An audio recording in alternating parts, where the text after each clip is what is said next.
oh, but they didn't understand that what they were doing was rape. As if that would have made any difference. We're seeing tweets justifying having sympathy for the wrong parties in this case.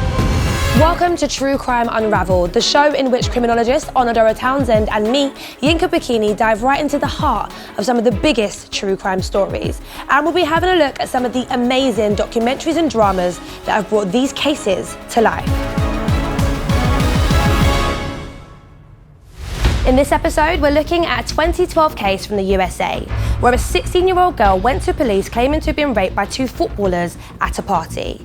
And we'll be discussing Sex on Trial, the documentary about the investigation which explores how difficult it is to secure a conviction in a rape case, especially when the victim has no memory of the event.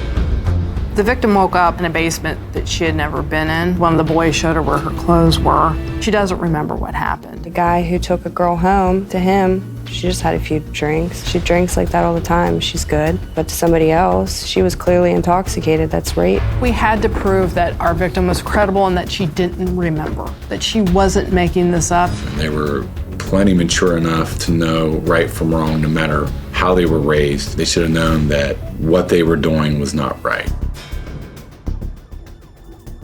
There's a 16-year-old female student who, on this night in question, had been to a number of house parties, and it's at this second party that the victim is becoming considerably more and more drunk, and she's throwing up. That's how intoxicated she is. It feels like this is the part of the night where things really start to go downhill. She was seen being put in a car, specifically here saying being put in a car, because she was that intoxicated at this point. The next morning, she woke up in a basement in a house that she did not recognise, and she was totally unclothed.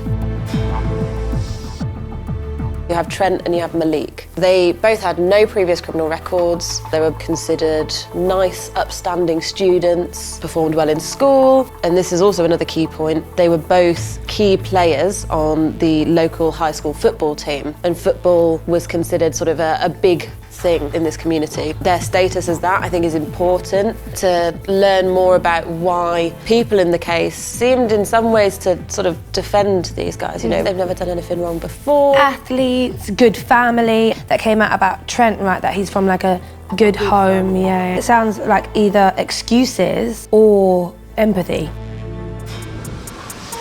A photo started circulating on social media, and that photo was of her being carried out of the second house party by Trent and Malik. And soon after, Malik shared a naked photo of the victim on social media. Another video also comes up online, and that's of another party goer who is claiming that he has seen the victim be raped. And he's also making jokes about it. It's a really horrid video. They chose to upload images and videos online. Do they even know they're doing something wrong? Or do they care? Do they care, or do they think they're entirely invincible? And again, this girl is 16 years old, yeah. so this is also considered child porn. We do have a clip from the documentary where we see how technology played a part in piecing together the victim's memory and ultimately leading to the police arresting the suspects. Eventually, the photo of her being carried out of the party made it onto social media, and immediately people started talking about it. A video that had been circulating among the partygoers on YouTube was found by the victim and her parents. Once police officers saw the video, they knew that they had to investigate. That alone, the sharing of those images, it's like an assault. It's like a robbery of your privacy. Yeah, your privacy and your body. And again, for a 16-year-old to try and deal with that, I can't imagine. The prosecution brought forward text conversations that the perpetrators had had, and specifically the conversations between Trent and his friends, where he even joked about raping the victim. But importantly, there was no ironclad confession, and they really do need that in order to process criminal charges. There was another person involved called Mark. He told the courts that Trent had unzipped the victim's shorts and placed his finger inside of her. Trent's friend Anthony corroborated this claim and confirmed that the victim was just laying there, therefore could not have consented to what happened. These photos and the video, because they were online, it created a whole nationwide scandal. Everyone started talking about the issues that it rose. This went big, and that put a lot of pressure on this case for it to go to trial. And it worked. And it worked. Trent and Malik are then arrested for both rape and kidnap.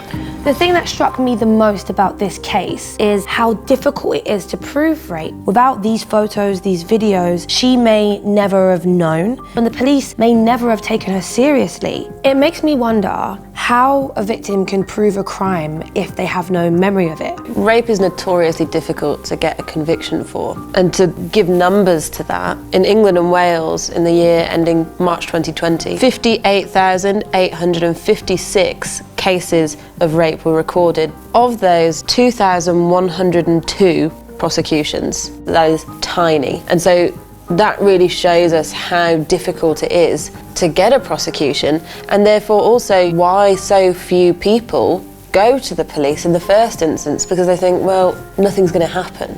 It even shows how brave it is to actually be one of those numbers, because the system in whatever capacity looks like it's stacked up against you if you are unfortunate enough to be a victim of this type of crime. Yeah, and it's so important that those people do that, and I only wish that the system was set up better to help them for when they are that brave to do so. Well, ultimately, in this case, Trent and Malik were found guilty, and we've got our final clip of today, which is the public's mixed response at this verdict. The Steubenville case and the reactions that followed raised uncomfortable truths about attitudes to rape and consent in America. The fact that people think it's okay to say stuff like that online shocks me every single day. Yeah, because they're like, you got drunk, people took advantage of you. That's your problem. It's like, whoa, you just said two very contradicting things. If there hadn't been statewide, nationwide, and international eyes, I think it would have probably got swept under the rug. She would have been seen or been told about like she was some girl that got drunk and did half the football team and just then complained about it later. What I see here is the media being sympathetic to these young men whose lives have somehow been ruined. We're seeing tweets justifying, making excuses, having empathy and sympathy for the wrong parties in this case. I'm sick of it. I'm sick of it being the girl's problem. Still, there's this, oh, but they didn't understand that what they were doing was rape. As if that would have made any difference. She had no memory of what happened to her, and despite that, resulted in 2 convictions. Both Trent and Malik were sentenced to 1 year in prison for rape. Trent was given a further 1 year for disseminating a naked photo of a minor. Does that potentially leave us with some hope? It's good to see a case that does lead to a prosecution, but I think we need to not become complacent in that. That victim still has that lived experience now, regardless of how long these perpetrators are in prison. As much as it's good, that anger needs to remain. As soon as we start showing people that these cases can be successfully prosecuted and we increase trust, then all of these other things could start to fall into place.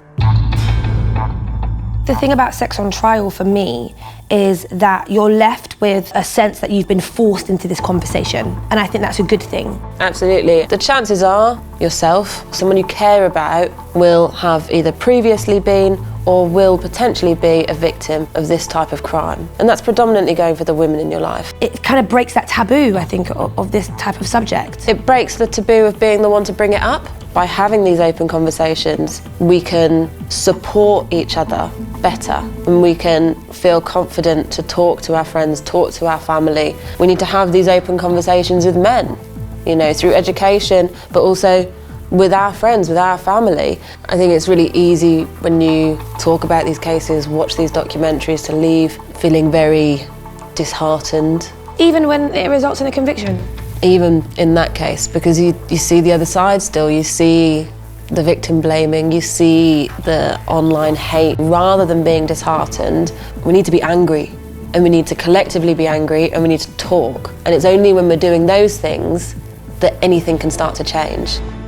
If you want to watch the full series of Sex on Trial, you can find it on All 4, along with a whole range of other amazing true crime programs.